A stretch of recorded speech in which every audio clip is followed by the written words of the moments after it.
what do you get when you cross a mentally deficient companion with a story tailor-made for explaining 6 episodes of setup to pay off loads of story beats that clearly weren't thought out from the very start? I'll tell you what you get! Call the police! Well, not a good episode, that's for sure. I've made it no secret throughout these reviews that Empire of Death is pretty awful, but I haven't really ever said or hinted towards much about this story. And that's honestly because this story falls into the category of truly worthless Doctor Who. Because all it sets up relies on the second part being any good for this story to be remotely worthwhile in the end. And with it being an open secret that Empire of Death is an absolute mess start to finish, this episode leaves very little impression overall. And this is where we'll finally start to get answers for who is the one who waits? Who is Ruby's mum? Who is Susan Twist? And what's wrong with the TARDIS? Some of which, not all of them, have actually been set up quite well through the series and do definitely spark the imagination. But hey, given the track record of making the first part of the finale worse due to the second half's incompetence, which is a lot of episodes by the way, The Stolen Earth is probably the only part 1 to a bad finale which is still decent, and it's written by the same person, so maybe it's got some quality to it. Nah, who am I kidding? Given Russell's track record this series, completely destroying his legacy as the man who saved Doctor Who and ushered in the best era of the show, I have absolutely no hope for this episode being anything remotely close to good. The only thing I remember about this episode is that it's got bizarre tone at points, and a few jokes that actually made me laugh. And on that terrible disappointment, let's get this over with, so I can start the absolute nightmare that is Empire of Death. So the episode starts with an admittedly awesome shot of the TARDIS flying into unit. No idea why the Doctor chose to land like this instead of just dematerializing here, but he clearly gave them a head up, so who cares, it looks cool. A rare style over substance moment, which isn't actually to the detriment of any characters? Wow, I never thought I'd see the day to be honest. So the Doctor gives everyone a lovey-dovey greeting including Rose Noble, who unfortunately still does absolutely nothing, and she can't act. She's terrible. I don't know how to tell her. Before it's revealed that instead of Shirley being the current scientific advisor, it's actually a 13-year-old boy called Morris Gibbons. Now Morris himself is actually a likeable enough character on his own, even though there's not much to him, and Lenny Rush does actually play the character quite well. However, why on earth Kate decided to hire an actual child at unit is a mystery to me. I don't want to delve too much into this since the Doctor Who community has already eviscerated this scene since this episode came out, since it's just so inherently stupid, but it cannot be understated that it is so insanely dangerous to put a child in this position in the first place. Also, I know she doesn't look remotely close to her age because Yasmin Finney is 21 in real life, but Rose is also supposed to be a 15-year-old girl. Why it's now in Doctor Who canon that Kate Stewart is ableist and also likes to get children to work for the most dangerous organisation on the planet, protecting the world from extraterrestrial beings, is so insanely asinine and dense that it's hard to go unnoticed. And to debunk the counter-argument that in the Sarah Jane adventures, Sarah Jane also had children help her fight against extraterrestrial beings, may I remind you of how much of a smaller scale the threats in that show were, and also that whenever the threats were too big to handle, Sarah Jane would try to send the kids away so that they weren't in danger. Just a minute. No one is going into those woods until I know what we're dealing with. Our old man might be hurt out there. All right, Clyde. You have a look around the observatory buildings, but don't go into the woods. And usually, it was the kids that would ignore her and get themselves into more danger. Because, you know, kids. And he's probably out there somewhere. Mum said we shouldn't go into the woods. Oh, she meant all the way in. We'll just have to nose round the edges, that's all. I thought I told you two to stay out of the woods. I know, but did you really think we would? Of course not. That's why I'm so angry with myself. Also, look at this hilariously ironic clip I found while skimming through the show, which further reinforces how stupid it is that Kate hired a 13-year-old boy at unit. What is it? We have to get out of here right now. Back to the car, quickly. What is it, Sarah Jane? This is too big for us. We can't handle this. I have to contact UNIT. Maturing is realizing that we'll simply never get another golden age of Doctor Who as good as the 2000s. Anyway, so the Doctor decides the plot needs to start and tells UNIT about the series mystery popping up everywhere in time and space, only for it to be revealed that she's also on Earth currently, going by the name of Susan Triad. A very obvious anagram for TARDIS, which everyone clocked onto, but it's an even bigger twist, because Susan is the name of the Doctor's granddaughter.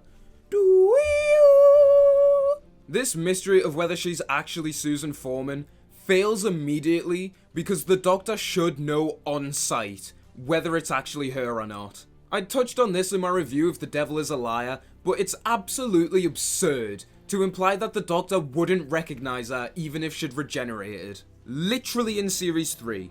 Funnily enough, the same series where multiple storylines and characters were ripped from to be used in the last UNIT story. The Doctor recognises the Master as soon as he becomes a Time Lord again. He doesn't even see his face, and the Master doesn't say anything that would immediately imply that it's him. And the Doctor knows who it is. I'm asking you really properly. Just stop. Just think. Use my name. Master. That voice at the end, that wasn't the Professor. If the Master's a Time Lord, then he must have regenerated. What does that mean? It means he's changed his face, voice, body, everything. I'll know him. The moment I see him. Time Lords always do. One thing I'll give the Series 10 finale, and trust me, I don't give that story many things, but it even made sense that Missy didn't recognise the Master straight away, because not only would it be more expected to see another version of yourself, and it's usually commonplace for other versions of the same Time Lord to not immediately know who they are. Who is this man? That's just what I was wondering. You're not. What do you know of regeneration? Are you a Time Lord? You know who I am. You must. But the Master was in a full disguise and was trying to hide himself away. Something the character has done from the very start and has been established to be very good at. But here, not only would Susan Foreman never have to hide herself, like, seriously, why would she even, if she is actually alive? But she's using the same name and an anagram of the TARDIS as her surname. The obviousness of this being a trap, which the episode even acknowledges, is so high that it's insanely obvious that it's not her. I don't know, like, who does this episode think it's fooling? Also, as if the Doctor wouldn't be able to sense if it's his own family or not. Be for real. Also, may I remind you that in the Dalek invasion of Earth, the Doctor leaves Susan in the 22nd century with no way of her leaving this time period. I haven't even seen the TV version of the Dalek invasion of Earth, and even I know that. Evil genius with secret alien software. It's top of our list. God knows we stopped enough of them. Well, except the obvious. We'll get him.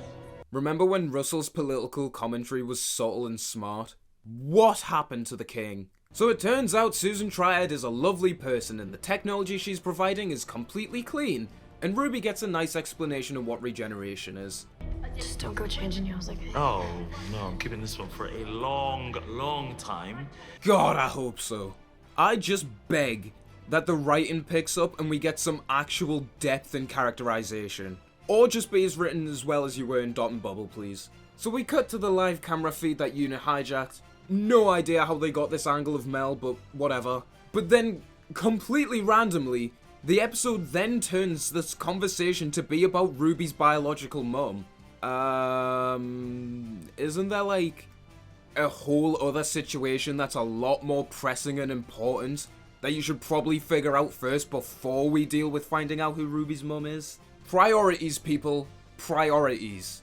But also if this isn't completely symbolic of what this episode's real purpose is. Just existing as filler for these eventual explanations. Seriously, it's the way this episode just bounces from one of these to the other, with no narrative link or in-universe reason or cohesion to go between the two, which just makes this so laughably bad. Like, yeah, Ruby's origin can make it snow and stuff, for literally no other reason than a fake mystery hook, but it doesn't really affect anything. Like, could you not just worry about this later? So we then ship flick Whiplash to unit people gushing about Davina McCall for some reason. I'm with Morris on this one. As they waffle about Ruby's mum in the snow. So Ruby goes to get a VHS tape of the church road in 2004, and Rose goes with her for some reason. You know, they never give me proper work. They had me investigating shoplifting in Catford. And going to Ruby's house to pick up a tape is proper work? Also, may I remind you that you aren't even a legal working age yet. Be grateful, Nepo Hire. So Mel gets a DNA sample from Susan Triad to confirm that she's definitely 100% without a shadow of a doubt, undeniably human. Right. And Carla name drops the title. The Legend of Ruby Sunday. He said it! He said it! So Carla decides she wants to be a part of UNIT because they have to do something with her, I guess. And Mrs. Flood looks after the woman named after an ice cream. Oh, leave it to me. I nursed my old mum through diabetes and a hip operation. She died of an ulcer. But that was when I wasn't looking. I have nothing to add. I just think Anita Dobson has really good comedic timing. I would love a cup of tea. Would you, sweetheart? Well, we'd all like a lot of things that aren't going to happen. So for some yet-to-be-explained reason, Mrs. Flood knows that the storm of death will be coming.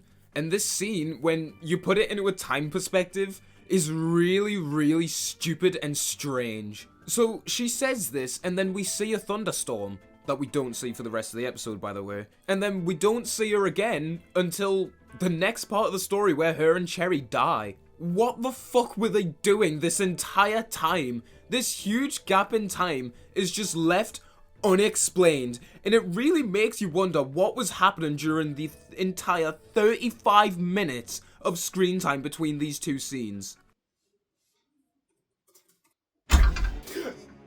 Fucking hell, man. Yes? Hello? What do you want?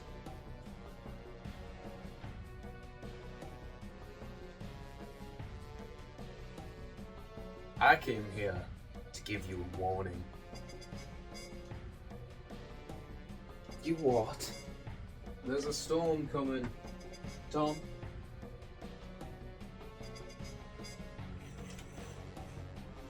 And I'm afraid it'll be the end of us all. Okay, I mean, I'm indoors. I don't really care. Right.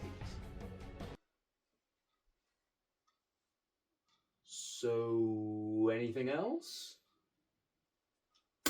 I don't know. Is there a reason you're here? Because I'm kind of busy.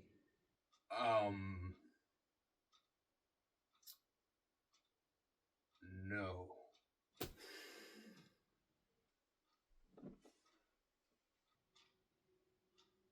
But there will be a storm. Do you not have better things to do? Do you not have to go and scream at someone or something? Okay. Now what have you gotten that for? So we ship flick Whiplash back to the mystery of whether this is Susan Foreman or not. And we get one of the stupidest details that Russell has ever written into this show. A detail so stupid that even Stephen Moffat wasn't aware that it was in the series. Because the reason as to why you would ever even attempt to write in a retcon like this is just so baffling and pointless that I honestly don't even know why Russell did this, as it just creates so many plot holes. If you've got a granddaughter, that means you've got kids. Well, not quite. Not yet. But you mean you can have a granddaughter before a daughter? Life of a Time Lord. Even ignoring the multiple times the show has very explicitly stated that the Doctor was a dad before, I honestly do not understand the point of Russell writing this into the story. It doesn't add anything to the narrative or the character. If anything, it just takes even more away from the mystery and intrigue of the Doctor. Because the Doctor being a dad and us never knowing who his kids are or what happened to them is honestly really interesting. It's been a question since the beginning of the show as to what happened to them. It's ambiguous storytelling done right, something Russell himself clearly doesn't understand anymore. But taking this interesting aspect of the character away for seemingly no reason as of yet, just seems a bit reductive and stupid. Especially with some of the scenes hinting towards something tragic happening to them in the past, showing the Doctor's trauma and that he doesn't want to talk about it. Before this war began, I was a father and a grandfather. Now I'm neither, but I'm still a doctor. Yeah. Know the feeling. Family, what about trying to understand them? Easy for you to say, you don't have kids. I was a dad once. What did she say? Donna, I've been a father before. What? Lost all that a long time ago. Along with everything else. I'm sorry. I didn't know. I mean, children cry because they want attention, because they're hurt, or afraid. When they cry silently, it's because they just can't stop. Any parent knows that. Are you a parent? Doctor, do you have children? No. Have you ever had children? Listen to me.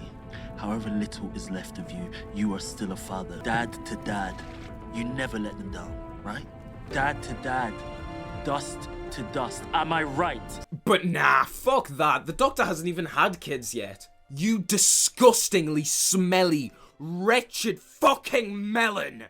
While this scene does give us a good excuse as to why the Doctor never went back to see Susan, it is absolutely fucking ridiculous to imply that he doesn't even know if it's her or not, unless he sees her in person. And it's still insane that he doesn't even know if she's fucking alive or not. Remember when the 10th Doctor immediately recognised the Master even though the first time he seen his face was on a TV?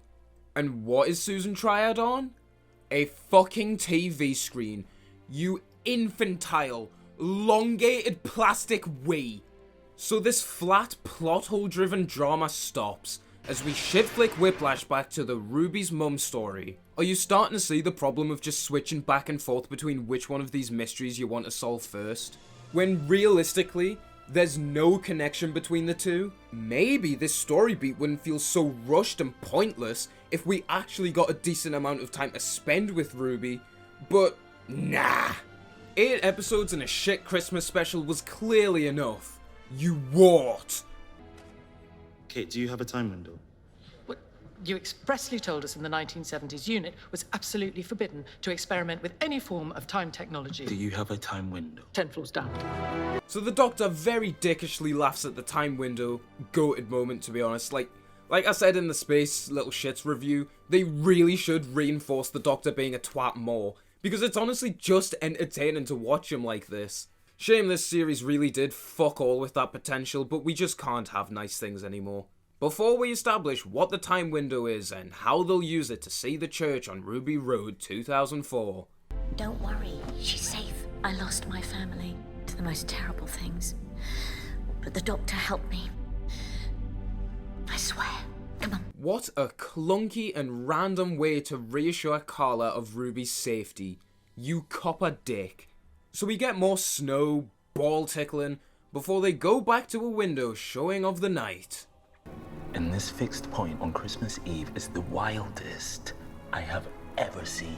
It can't have been that fixed if the goblins managed to change it without any sort of time repercussions, you donkey.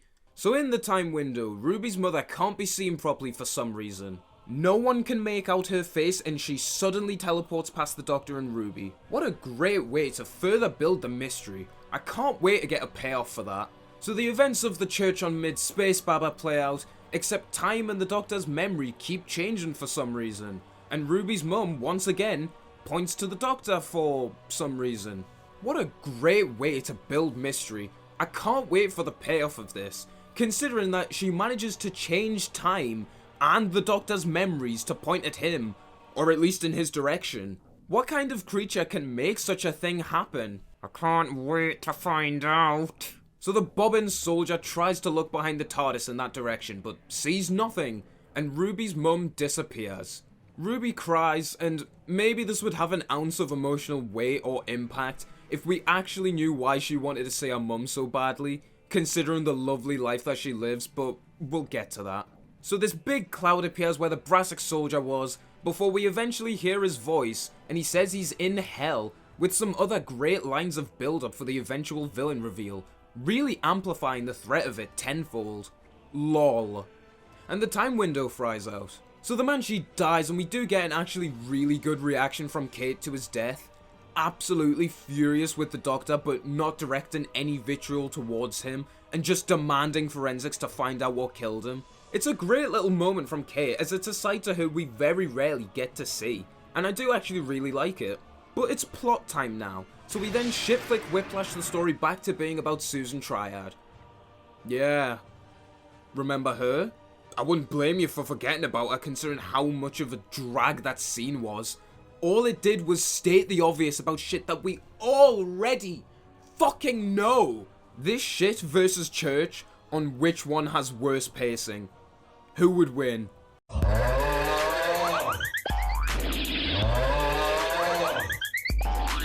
So the Doctor, for some reason, doesn't use the TARDIS to go back in time so he could have more time to talk to Susan Twist.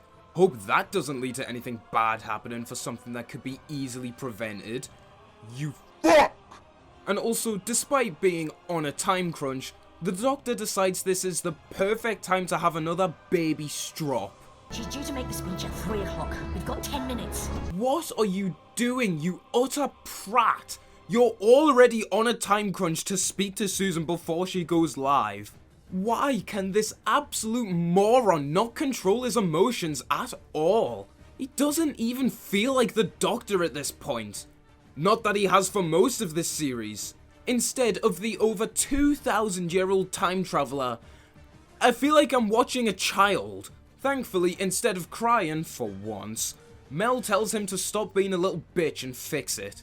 This is literally the only worthwhile thing Mel does in this part of the story, and thankfully it was so based. So units start analysing the tape, and the Doctor and Mel meet with Susan Triad before it becomes immediately apparent that she isn't Susan Foreman, to everyone except the Doctor. Because for some reason Russell seems to be forgetting that the Doctor is supposed to be SMART! We're on in 60 seconds. So the Doctor barely manages to talk to Susan because he forgot he has a time machine and had a strop before he finds out that Susan remembers all of her past lives. Do you dream about being an ambulance? Shooty delivering this absolutely ridiculous line with such seriousness is all the proof you need that he was born to play the Doctor. So Unit then find out that the TARDIS was in the cloud, and it becomes very obvious that Russell didn't have the Doctor use his brain because he wanted the cool shot reveal here. Style over substance bollocks! But to be fair, this is a very intriguing reveal. The payoff that whatever this is has been wrapped around the TARDIS itself since Wild Blue Yonder, and that's why it's been making weird noises and acting strangely since that story, is a great reveal on its own. Let's hope they don't ruin it in any way.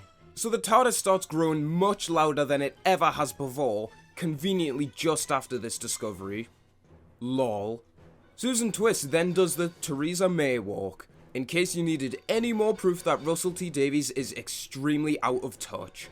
We shit-flick whiplash back to Unit, and Kate evacuates all the non-essential staff out the building, which for some reason doesn't include Rose. I'm sorry, but what the fuck does she bring to the table if you've only ever had her been dealing with shoplifters in fucking Catford? How on earth is she essential staff, you orange door hinge? She doesn't even fucking do anything in the next part either before she dies. So they scan the TARDIS to reveal something is still there, before we shit-flick whiplash back to Susan here doing a speech. The scenes just actually intercut naturally now, so the shit-flick whiplash will be going back to 2020. For now. So Susan starts tweaking and we get another reveal that there's been a Harbinger on Earth. I really would have thought that Unit would be smarter than hiring someone with such an obvious hidden name like this, but considering how much this story has made Kate and Unit as a whole look dumb as fuck, then I don't even know why I'm surprised by its incompetence anymore. Speaking of incompetence, although this is just downright laziness, for some reason during this reveal scene, Murray starts using the same music used to reveal the Master from Series 10. even though it serves absolutely no narrative purpose whatsoever and is extremely distracting, considering that this type of music has been associated with the Sim Master for 17 years now. Oh my god, Series 3 was 17 years ago. When did I get so old? So the time window activates for no reason despite the fact that it's broken. Sure. And why the Doctor sent Ruby here knowing the potential danger as well is also very questionable, but whatever. And we get a bunch of exposition naming the gods from the obvious Harbinger, which eventually leads to the very climactic reveal of this being Sutekh the Destroyer from the Pyramids of Mars in 1975. While this reveal is actually really well done, as I for one did not see this coming at all, the text reveal is pretty damn cringe if we're being honest. Especially since the text itself is the reveal before we see the updated design, which really does undermine this a bit since there was no in-universe explanation for the text to change like this. And no, this is not excusable because Series 3 did a similar thing, as there was many reasons as to why in Series 3 it worked so effectively. There was also this thing that Russell seems to have forgotten, which is mad since it was written by the same person, called subtlety and foreshadowing.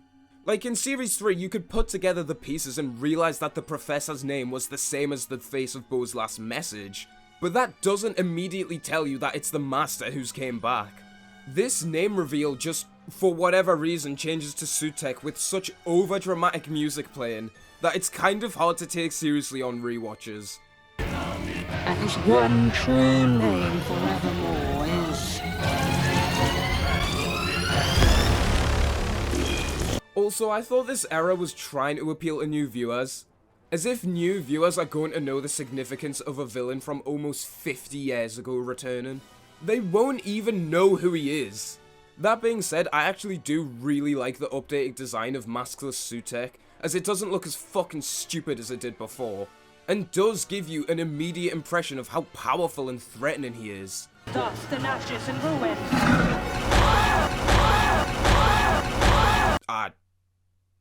I just don't even know what to say to that shit. Sutekh then says he'll bring death to everything in the universe, setting the stakes way too ridiculously high for the first series of a new era, and honestly just way too high anyway, to be honest. And that's it. The episode's over. Dear God. So, that was The Legend of Zelda, and with context for the finale and even on its own merit, this episode is pretty terrible. This is the type of story that only really works well, even if the second part is shit, if you have great characters and great character drama throughout to keep the audience engaged. But with absolutely none of that, this is just such a hollow and worthless experience that I'll probably never watch it again. I think the fact that the previously trailer for this episode in Empire of Death is literally just the last 15 seconds of the story really speaks volumes on how shallow and empty this story really is. Seriously, even in the conclusion here, there's basically nothing to say, because this episode is pretty much just entirely set up for Empire of Death. And even the things that aren't just setting up part 2 are just so wank. Like, why Russell retconned the Doctor being a father? Something that's been established and reinforced for great drama and great character beats multiple times over the years. Even in this fucking series, it's used to great effect and boom. But Russell just created this massive plot hole because... fucking felt like it, I guess. All the potentially interesting mysteries this story sets up, we all know end up being worthless in the end. So this episode basically runs on empty fumes the whole time, making it feel like filler just for the sake of filler. It reads so much just like the Star Beast, existing just as an explanation to get the reunion between the Doctor and Donna out of the way before we move on to the actually interesting stuff. So I was going to say this is the Star Beast to the Wild Boo Yonder, but Wild Boo Yonder is actually brilliant. So more so fitting is that this is the ascension of the Cybermen to this series equivalent of the Timeless Children. That's how shit we're talking here. And why is the dialogue so distractingly awful in this story?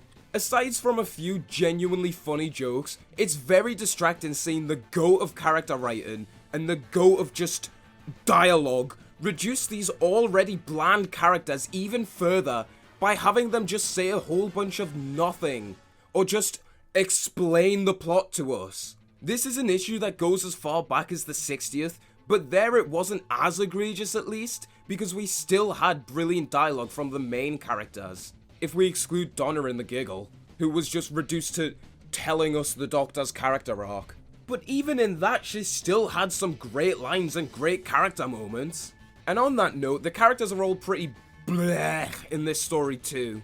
Ruby just remains the Doctor Who companion of all time, leaving a lot of the scenes focus on her really just deficient and boring. Since despite having an alleged full series with her at this point, there's still no reason to be attached to her character outside of just liking Millie Gibson's performance. Rose is just there for some reason. Kate apparently likes to hire children to work for the most dangerous organization on the planet. Seems very in character. Carla's just there. Mel's just there. But she does at least have one very base line. Morris is alright, I guess. And for the most part, even the Doctor is just sort of there. But this episode still takes time to further shit on his characterization by having him make stupid decisions that are very incongruous to what story should have been told here.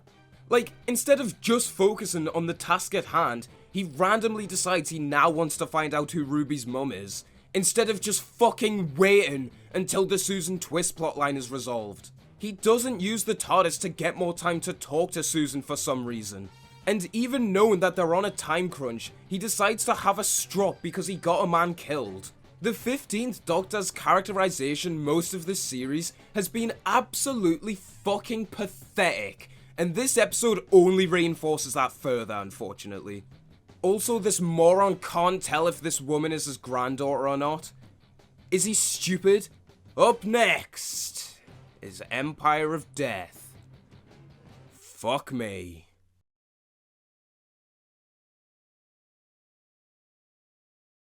So we shift flick Whiplash back to the mystery of whether his... Kate apparently likes to endanger... Kate apparently likes to hire children to work for the most I can't fucking read!